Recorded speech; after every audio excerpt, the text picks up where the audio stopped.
Everyone. My name is Cinnamon Moffett, and I'm the Research Program Manager here at Oregon State University's Hatfield Marine Science Center. Thank you so much for being here at today's seminar. For those folks, I think everybody's been to one of these before. I recognize a lot of faces, but this is a hybrid event, so we also have folks online. For anybody online, if you are having any technical issues or you would like to ask questions for our presenter, just go ahead and put those into the chat, and our volunteer Roseanne, who is here, will help read out those questions, and we'll get those to the speaker, or we'll address any technical issues you might have. For folks in the room, I just want to remind you to sign on the sheet outside, just so that we have record of you, especially if you are one of the students taking this for credit. Your instructor is a few minutes late, but she will be here soon. But having a record that you were in the room, I can justify that you are here. So just a reminder of that. Okay.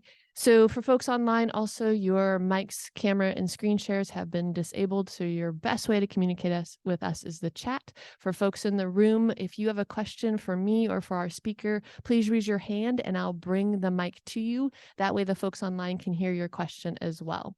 So just some logistics there. I want to do a promo for next week's science or seminar. We have a really interesting talk next week. We have that's on October 26th.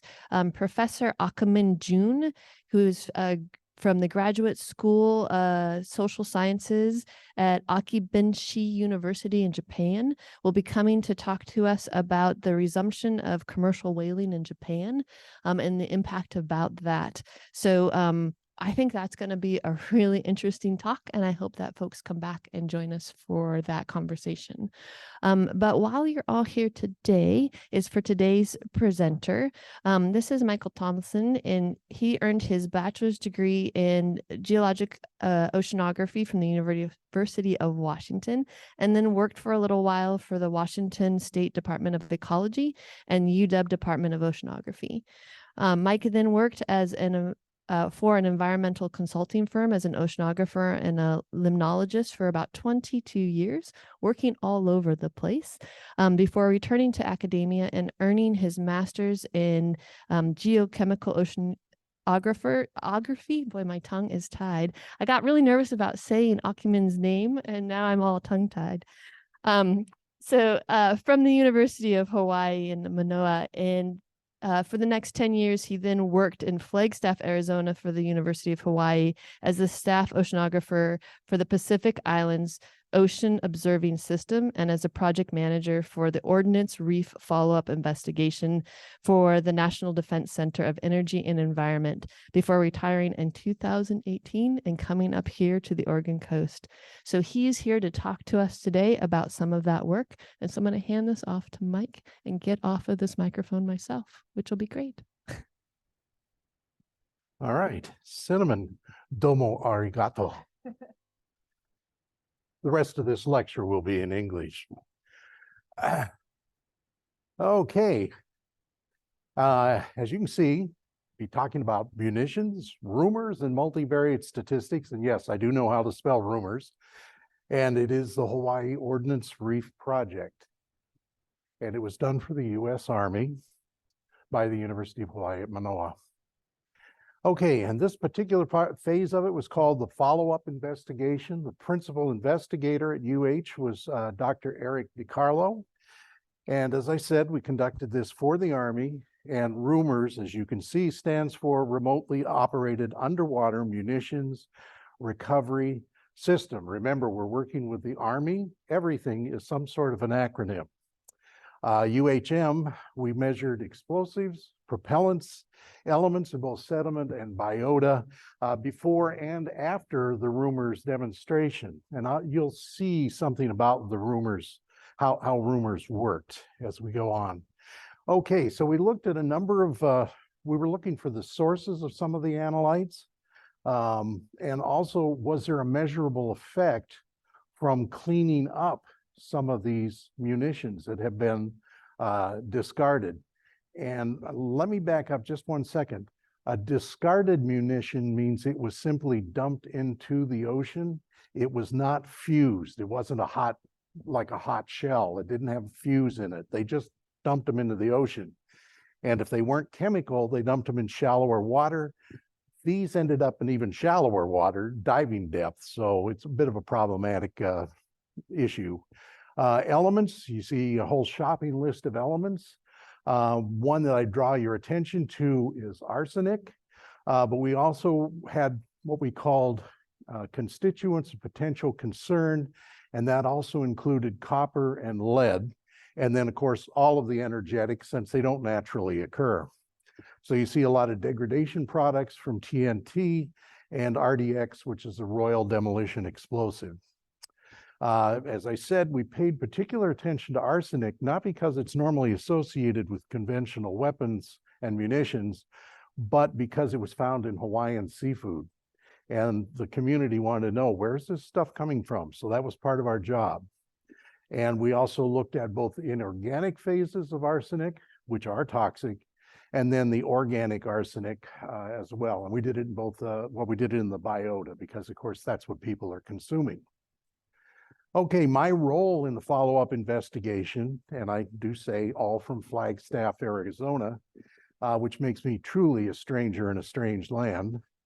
I was the manager of this $500,000 project, and my big job was coordinating with the principal investigator and then also manage the subcontractors. My area, my contribution, non-managerial, was conducting statistical analyses and producing data products. And I also wrote the statistical methods and results section, of which you're going to see some today. And then as a manager, my job was also to edit the entire report, all 217 pages, and we won't go into how many appendices. Okay, so the study area, I think you're all pretty much familiar with the Hawaiian Islands, even if you haven't been there. And we were concentrating on Oʻahu, and specifically we were on the Waianae, that's the leeward side, the dry side of Oʻahu. And Ordnance Reef, the Ordnance Reef area is indicated with that arrow there. Okay, so what is the problem? Well, it's these guys here. And what are they? They are discarded military munitions, or DMMs. And like I say, most of them were not fused. They were just dumped. So they weren't necessarily explosive, but you also didn't want to take a chance with them either. And how extensive? Well, you see this little map here, and you see those little crosses. Those are not individual munitions. Those are clusters of munitions. In some cases, it was literally a single bomb, but it could be a pile of small arms ammunition. So anyway, something to keep in mind. ROUMRS itself was based on this ROV, which was modified from sub-Atlantic. It's a sub-Atlantic ROV modified by Ocean Engineering. And as you can see, it's got manipulators for grabbing individual munitions. They also have nothing more any fancier than a trowel that one of the arms could use to scoop up small arms. It had a suction for sucking up any propellant or explosives that were loose on the bottom, or small arms. And anyway, transporting that into a hopper and then taking that to the vessel. Now, I will show you the process in just a minute. There's a picture of the actual ROV prior to deployment. And it was deployed from the hukipau, which, by the way, just means finished work. And you can see inside the control room there, there's a guy even wearing an Oceaneering shirt, obviously responsible for the ROV. Okay, so to recover munitions with the ROV, first thing that was done is you put a basket down on the seafloor. And then the ROV comes down with its manipulator, whatever, and grabs the munition carefully and puts it into the hopper. And I'll demonstrate the hopper in just a minute. The one thing that was interesting is some of the munitions had been down there so long, they were actually cemented to the seafloor, and the manipulator couldn't even break them free. So, and you always use caution when you're handling explosives. So you don't use a hammer or anything. You transfer the munitions to this basket by using the hopper.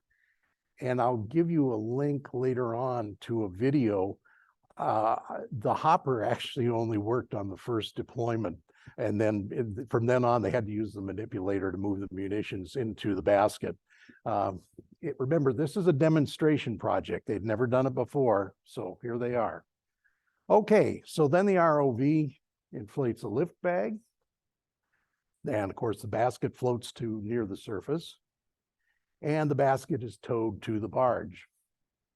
And here's the barge layout. And again, I warned you, this is an Army project. So this is not a barge or a DMM barge or anything like that. This is an energetic hazard demilitarization system. They process DMMs. And you can see the cranes for lifting the munitions on board. Places to evaluate the munitions to find out exactly what type of a munition you had. You could x-ray it and so forth. And then my favorite room was the remote saw room, where they actually cut open the munitions. And I will point out, everybody was intrigued with that idea. That's why they put 2 inches of steel on top of the cargo, the container there in the back of the very back of the barge, and 2 inches of steel on the front, just in case one of those unfused munitions went off.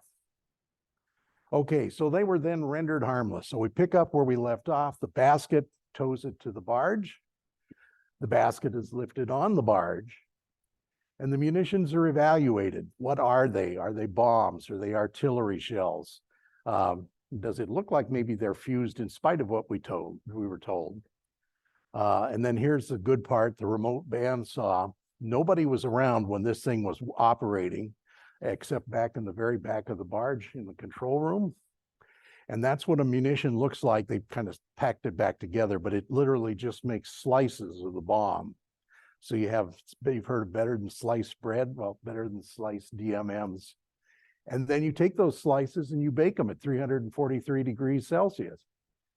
And what you end up with, or what they ended up with, was there were 74 medium and large munitions. And that included artillery shells, bombs, both 40 and 100-pound bombs, and over 2,300 small arms. And in the military, a small arm is a .5 caliber. That's just about where we pick up with what we think of as large caliber. All total, they picked up 150 kilograms of explosives, 61 kilograms of propellant, and they treated all of the small arms that were brought on board. And you can see the decompositions from baking the DMMs, basically carbon monoxide and oxides of nitrogen. Okay, so there was actually an earlier study, which was the pre-ROUMRS. I stepped in for the post-ROUMRS study, the follow-up investigation. But between the two studies, we had 141 samples from 4 different sampling strata. And you can see the list, and I'll show you where these are. But there are areas that have a particular type of sample. Was it munitions? Was it a control sample? Was it a non-point source or from the outfall of the wastewater treatment plant on the Waianae side? We also collected biota samples, and there we used divers. And actually the divers ended up collecting a lot of the sediment as well, because much of the bottom on the Waianae side is hard. So the divers frequently had to go down and scoop up sediment. But the good news is they always knew how far they were from a munition when they collected the sample. So that was important information, something you might not get if you just dropped a ponar or something like that. The biota, limu, the seaweed, he'e, the octopus, wake, the fish, and then papa'ikoaloa, the Kona crab.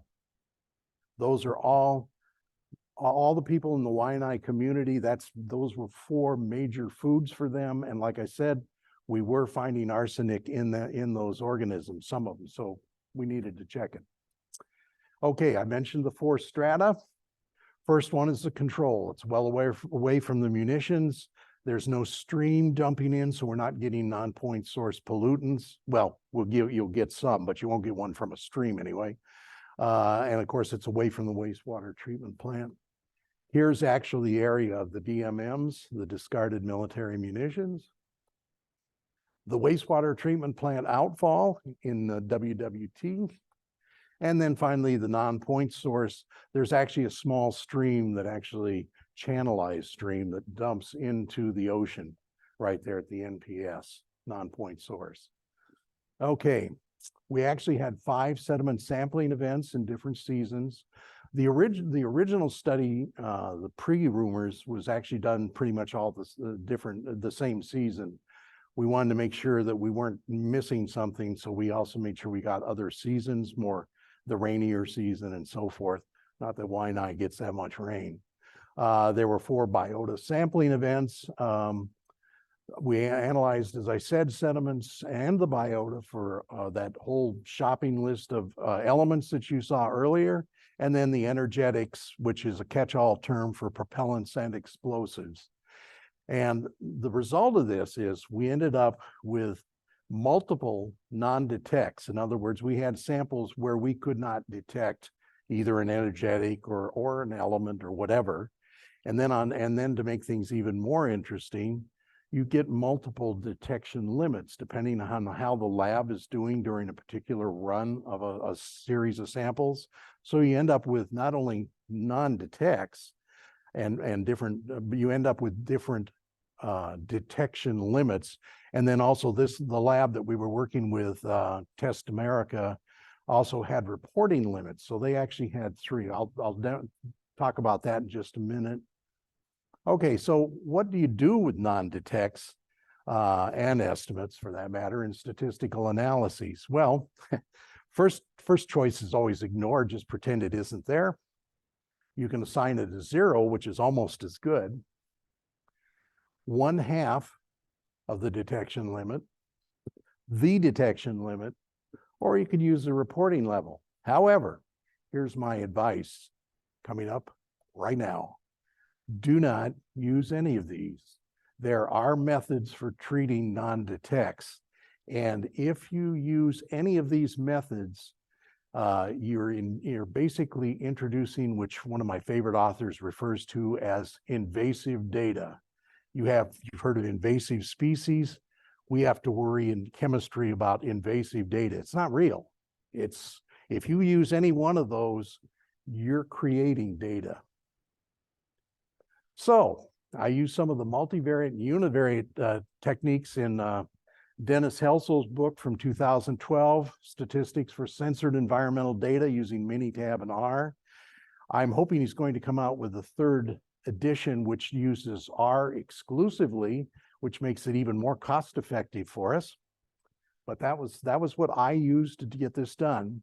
And then now here's this little advisory. I am not a statistician. I just use statistics. And I suspect many of you find yourself in that same boat. Are there any statisticians in the audience? Nuts. I was going to hope I had somebody that I could rely on to bail me out. Okay. Why are non-detects important? Well, I took this example from Helsel 2012. Here you got a whole bunch of less than 1s, and then a 5, a 12, and a 22. This is a real easy one. Well, obviously, if you ignore the non-detects, then the median is 12, okay? But you've completely ignored all of the other stuff, which in reality, the median would have been less than 1. We still don't know what it is, but it would have been less than 1. It wouldn't have been 12. 12 is not a good estimate. So, and then I'll say, if your frequency is easy, you just see 50% on that side, 50% are on this side, the median is the halfway mark. When you do a mean, of course, you're actually working with something a little more complicated. And for that, it's very important to use the mean if you're going to be calculating loads, like how much of a load is going from a stream into the ocean, or how much of a load in food is going into a person. The extremes are really important when you're calculating loads. But when you're calculating frequency, not so much. That's where median is a very useful number. Okay, so I don't expect you to actually read this, but this is a typical data sheet. This is, in my humble opinion, this is a good format.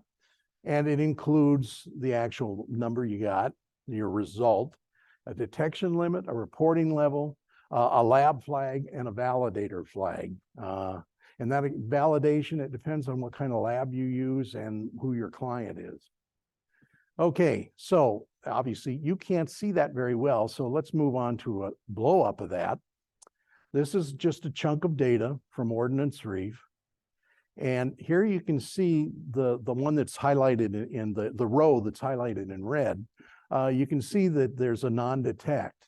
Now, let me say, a non-detect is no good if you don't report the detection limit. I mean, it kind of goes without saying, but how many times have you seen a lab report that just said non-detect? Or maybe they say less than one, but whatever they're saying. So you need to put the detection limit in. And then if the lab provides you what they call estimates, it's below the reporting level, then you also need to have another one, and that is right there, 1.3. I'm using the blue row, and you can see 1.3, that's the lab's best guess. You wouldn't want to take that to the bank. They're saying they think it's kind of around 1.3, but it's somewhere actually between 1 and 1.4. Okay. So that's excellent for the data, how you would keep the data stored and so forth, but you can't really work with it in that particular format. And Helsel uses two different techniques. He uses it in indicator variable format, and my favorite, the interval endpoint format, which to me was like the easiest and most flexible to understand for a non-statistician. So we take that same table, or one similar to it, I should say. We add two columns. One is called, this is arsenic. So we have arsenic low and arsenic high. All right.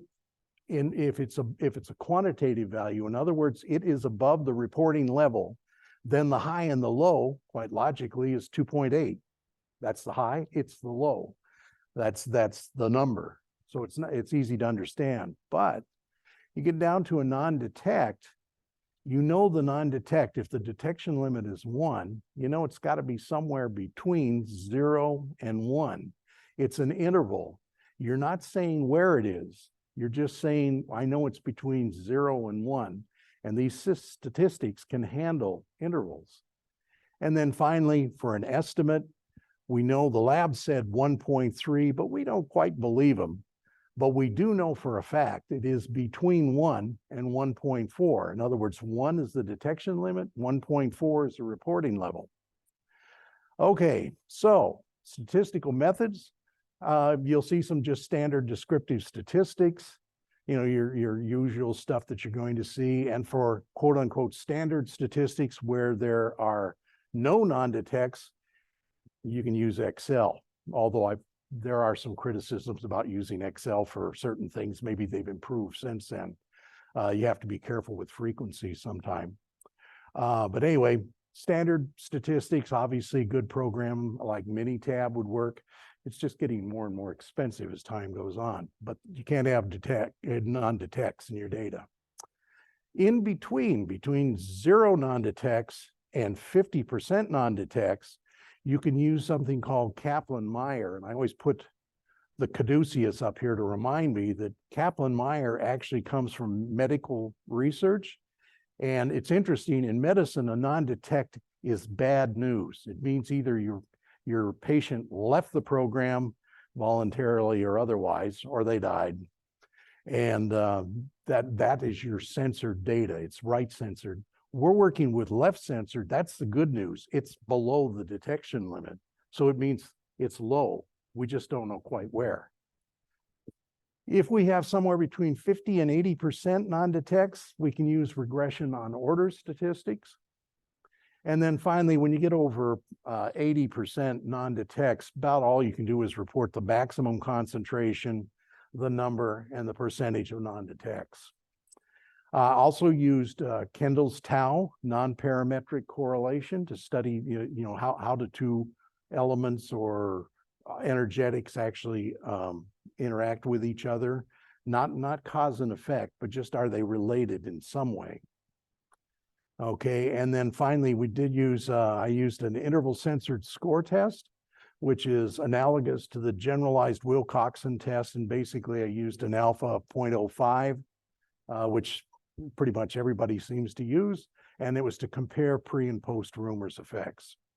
But what we're actually talking about today, after all that, was nonmetric multidimensional scaling. And it's kind of like principal component analysis. You may have heard of that. Well, nonmetric multidimensional scaling is, in my opinion, even more powerful and a little easier to read. But that's me, and I'm, again, not a statistician. So again, here's a table. It's hard to read, but what it does is it's all the descriptive statistics, but we've added a column that says what percent of non-detects do you have, and that dictates what method was used. So STD, we use standard methods, we use Minitab. If it was great, if there were non-detects, but less than 50%, we use Kaplan-Meier, and then finally regression on order statistics. Okay. Well, here's a spoiler alert. First of all, we really couldn't see any difference between pre and post ROUMRS. There were significant differences, but it was all over the place. Some of the elements or energetics, well, the energetics for sure associated with DMMs went up after it, and some went down.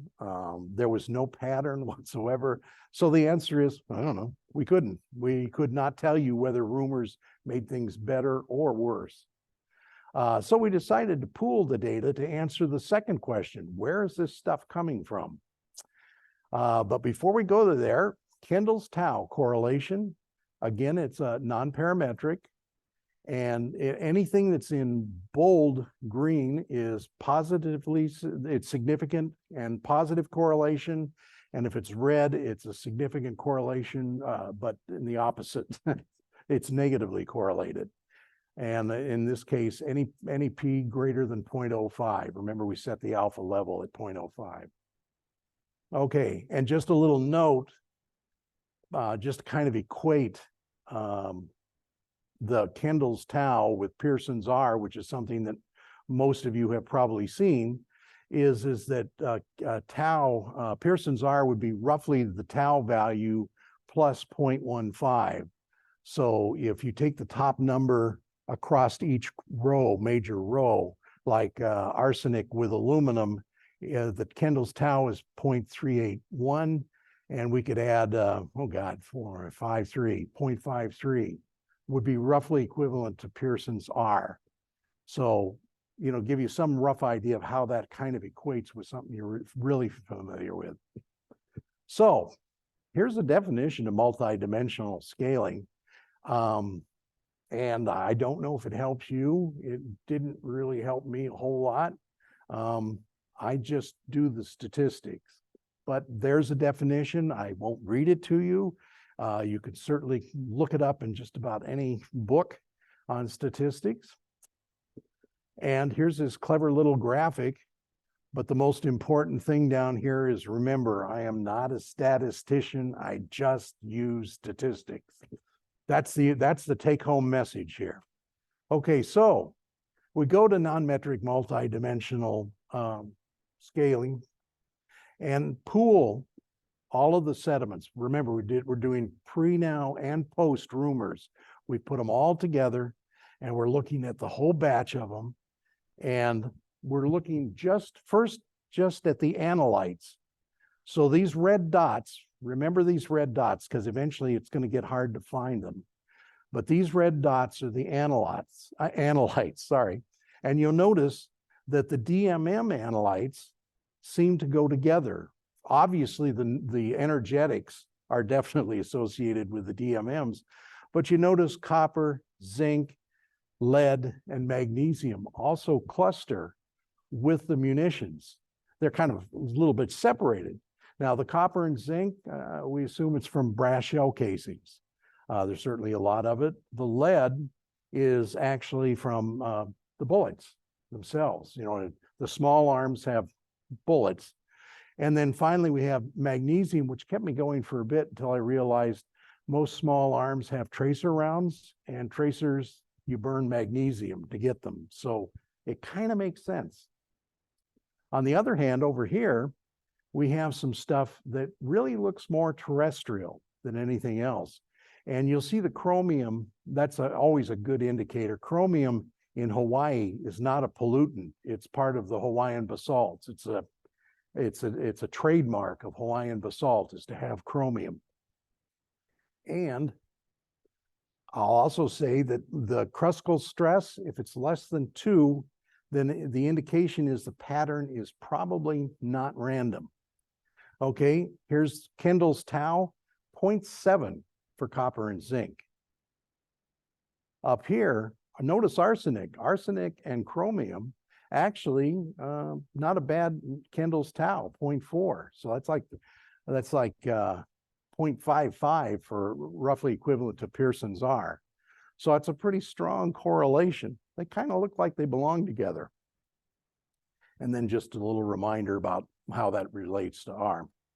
Okay, now if you take the same thing, that you still see the red dots, those are the analytes, but now we've placed the strata, the type of sample that it was, over the top.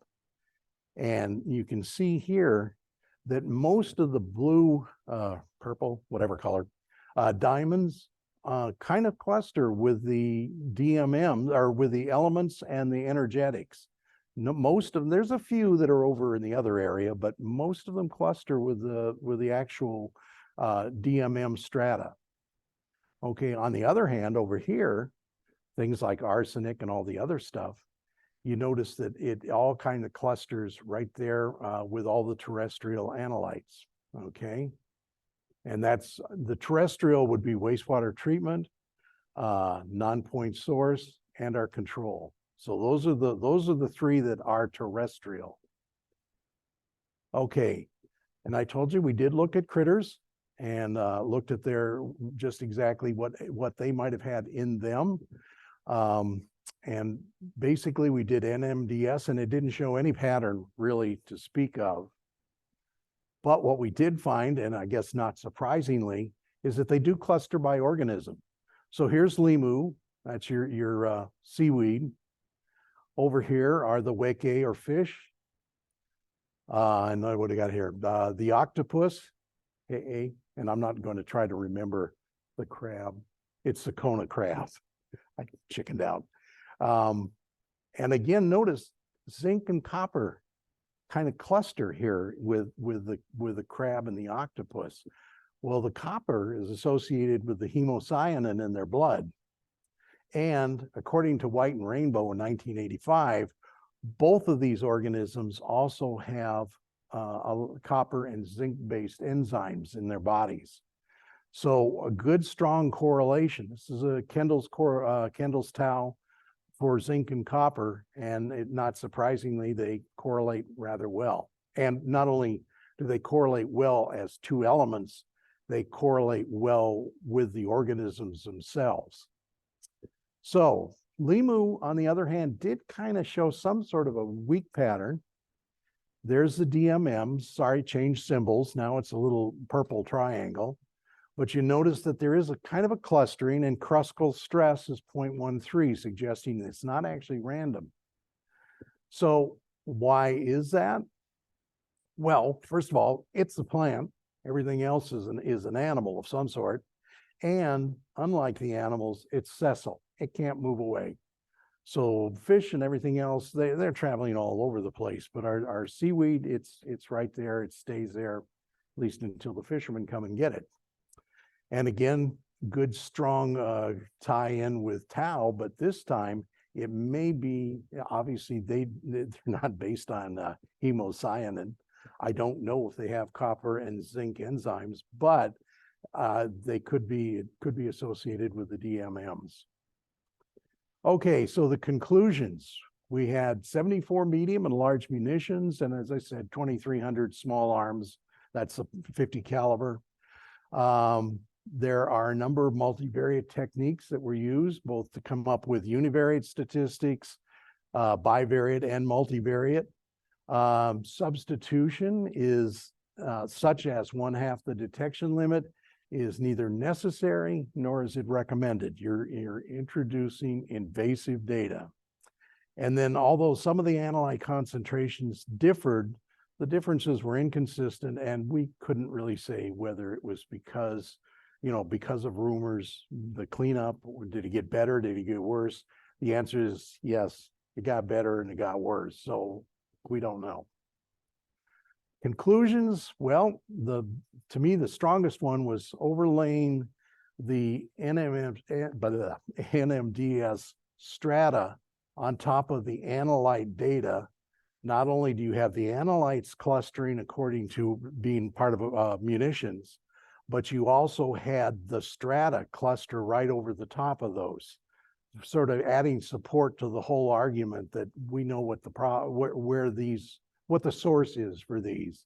So copper, zinc, lead, magnesium, and of course the energetics clustered with each other and the DMM samples. And then all the other stuff clustered with the control, non-point source, or wastewater treatment strata. And not surprisingly, when we did an NMDS plot, for the most part, it just separated by organism. And octopus and crabs, because of the copper and zinc in their enzymes and the copper and the hemocyanin, they clustered together. And only the limu kohu, or asparagus seaweed, Asparagopsis taxiformis, I wanted to stick in just one biological term there, showed any clustering by strata. The multivariate statistical analyses, I think we've shown that it definitely can aid in the identification of analyte sources. And finally, arsenic. Arsenic is definitely associated with terrestrial sources, not the weapons, which isn't a surprise. These are conventional weapons. They're not chemical weapons. They're just good old-fashioned blow them up type. But arsenic was used for wood treatment. It was used for pesticides. In fact, in Hawaii, it was a very popular termiticide. And arsenic is found in superphosphate and possibly micronutrient fertilizers. And if I still have a little bit of time, which I might, I'll insert the caveat. It's less likely that ironite, which is a micronite fertilizer, was used on the dry leeward side of Oʻahu. But I find that once I pass the age of 70, I have these little soap boxes that I have that are all over the landscape. And this is one of my favorites, is ironite, which you find in just about any hardware store, is actually mine waste from a silver mine in Arizona. And very cleverly, the mine found that if they bagged up the tailings and put them in a bag, it became fertilizer. It wasn't a CERCLA or RCRA problem. It just became fertilizer. And if you ever listen to me give a talk about monitoring in the Oʻahu Pua'a, I think I have some evidence that might convince you that ironite is possibly one of the culprits. There's other sources of arsenic, but I would keep my eye on ironite. So, okay, I'm done with my soapbox. We'll move on. All right.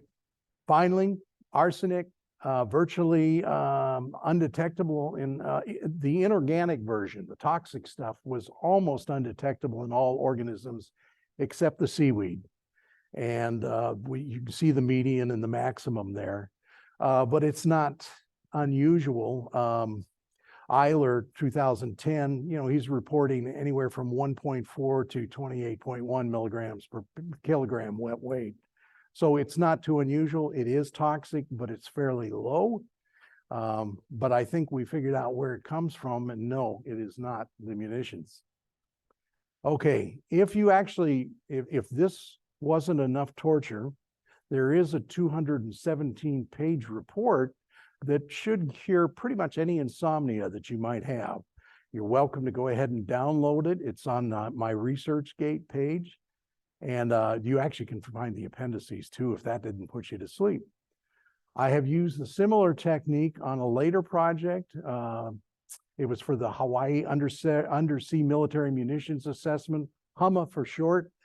Those were chemical weapons. But again, they were chemical weapons, but they didn't use arsenic. They were using mustard. It was primarily mustard gas.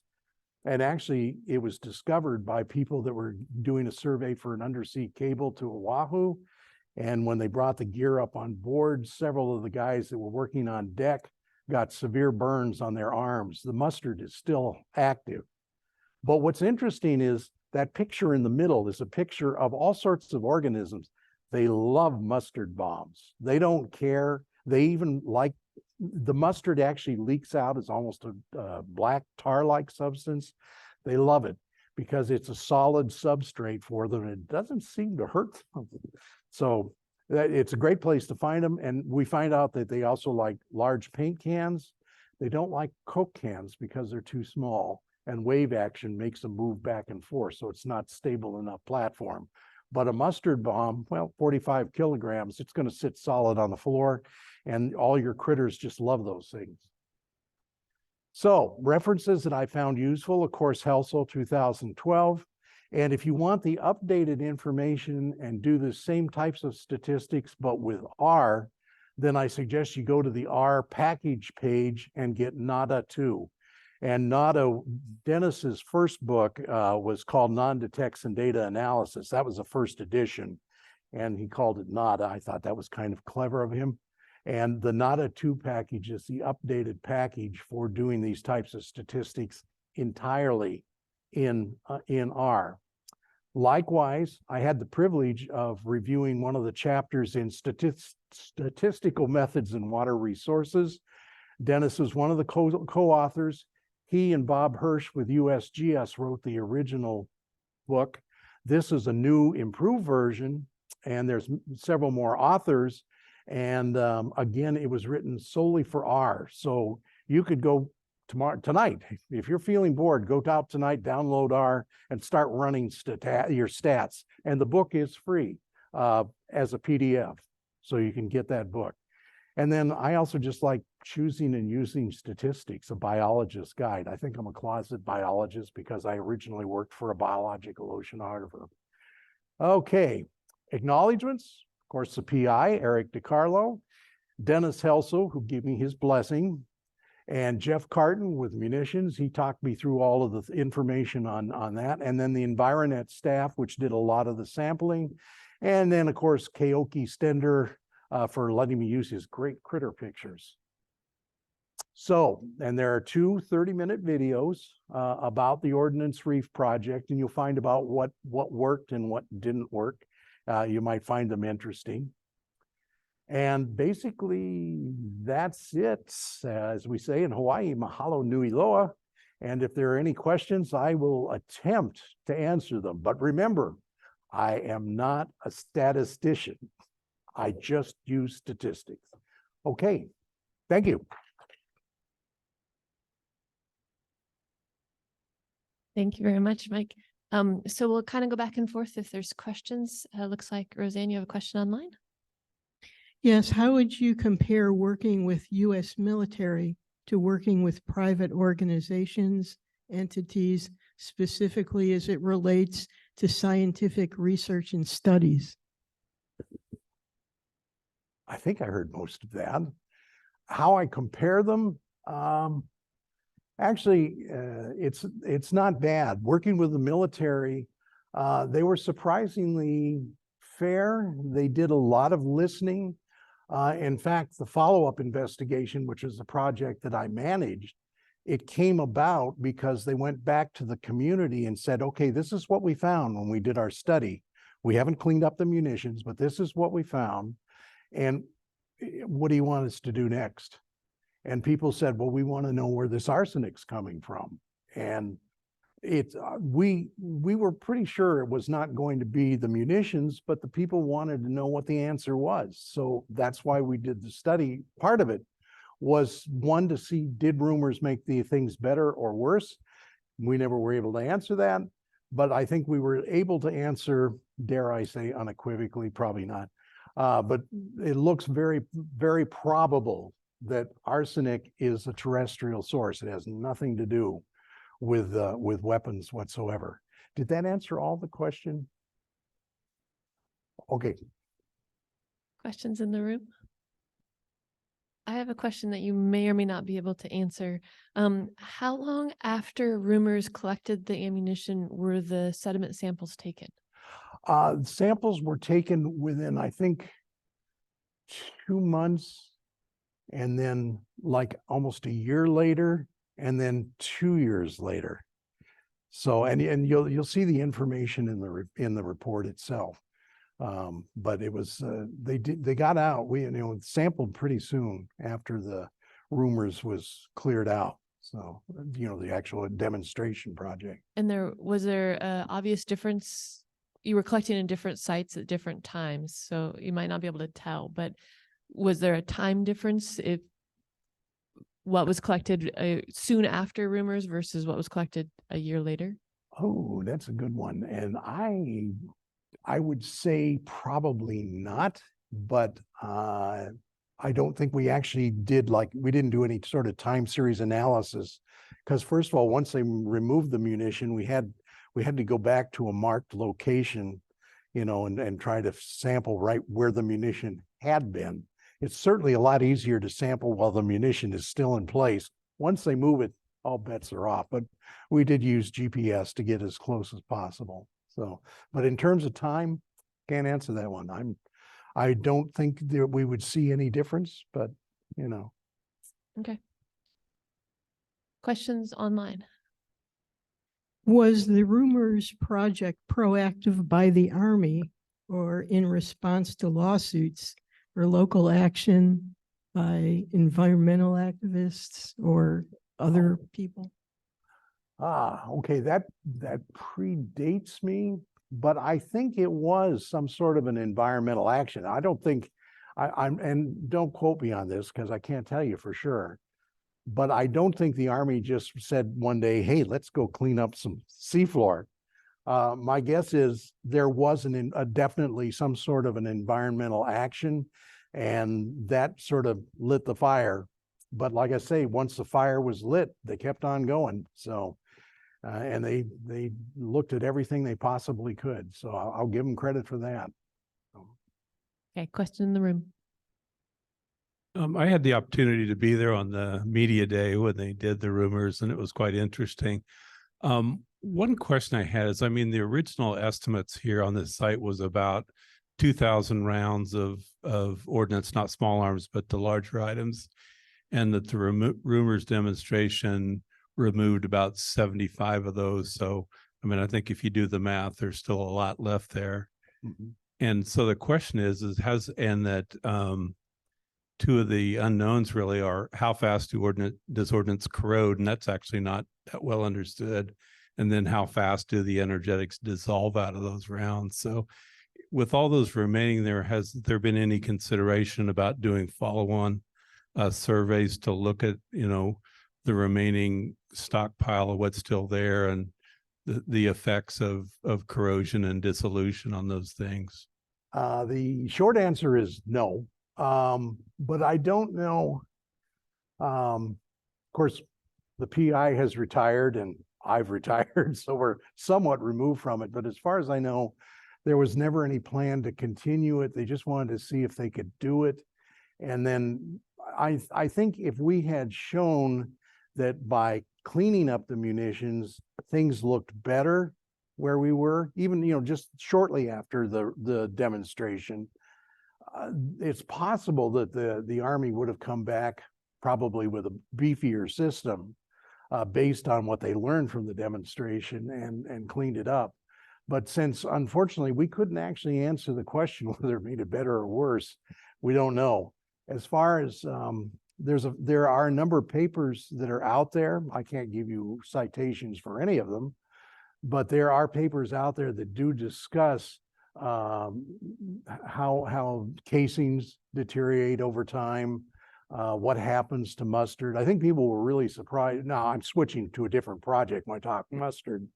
I think people were very surprised to find out, one, these mustard bombs are still active in that the mustard is still nasty stuff, but also seems to be, as long as you leave it alone, even the critters don't seem to mind it. But I also don't know if anybody's done an exhaustive study to go back and see, well, is that basket star still there, or crinoid or whatever? Is that still there, or did it give up the ghost? I don't know.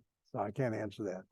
Yeah, I think of the chemical weapons, probably the best database is in the Baltic Sea, where all the World War II chemical munition dump sites were, Right. and the work they've done there on transformation products of mustard, and what do you get when you leave the lump down there for 80 years? Yeah, What you HELCOM get. was a big, or it is an ongoing study in the Baltic. And in fact, one of the people that was on the HUMA project, not this project, but on the HUMA project, was instrumental in HELCOM in as far as studying the effects of chemical munitions. I will say, I'll put in a little plug if you want to write your congressman. It turns out that we, the United States, dumped huge, I think they were 1-ton canisters of Lewisite, and Lewisite is an arsenic chemical weapon. It's usually mixed with mustard gas, and unfortunately, they're actually out beyond the range of even the University of Hawaii's submersible. We can't get to them, but I would really like to see that area. It's off Kaena Point on Oʻahu, off the northwest corner of Oʻahu, and in that water, which is several thousand meters deep. I forget what our submersible is rated for, but it's more than 2,000 meters, I believe. They did dump these canisters of Lewisite. Now, my guess is if I were to go back and sample sediment around those canisters, I have a sneaking suspicion arsenic would definitely cluster with the munitions. So it wouldn't be terrestrial out there. I Just a think guess. that's true in the Baltic too. Yeah. I think the other one to point out is the work that Germany's doing on conventional munitions in the Baltic Sea, that some of their detection limits the problems you indicated is some of their detection limits are extremely low now, to where they can see it in seawater, at picograms per liter type levels. So there's a lot of interesting research I think we could learn from the Europeans. Oh yeah, no doubt. Roseanne, any questions online? Yeah, do you know the origins and dates for the munitions that were recovered? I believe they were dumped shortly after World War II, but they could have been actually even older munitions. A lot of the munitions that have been dumped in U.S. waters actually date from World War I. For one, World War I had a lot of chemical weapons or phosphorus bombs, you name it. I don't know about off of Hawaii, but certainly like off, in Maryland, Aberdeen, there's a bunch of phosphorus bombs that have been dumped, and that's in relatively shallow water. So I would say the munitions could have been World War I or II vintage, but they were dumped shortly after World War II.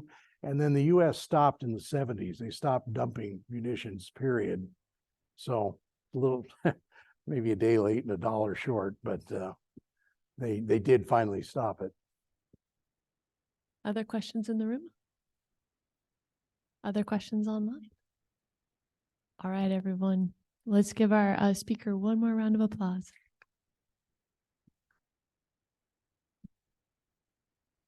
All right. I hope to see you all here, either in the room or online next week. And thank you again for being here. Mike, thank you so much. Mike was supposed to give this talk right before COVID shut us down. And so we've been waiting and waiting to reschedule. So I'm really excited that he had an opportunity to come back and share with us. So thanks again, Mike. Thanks, everyone.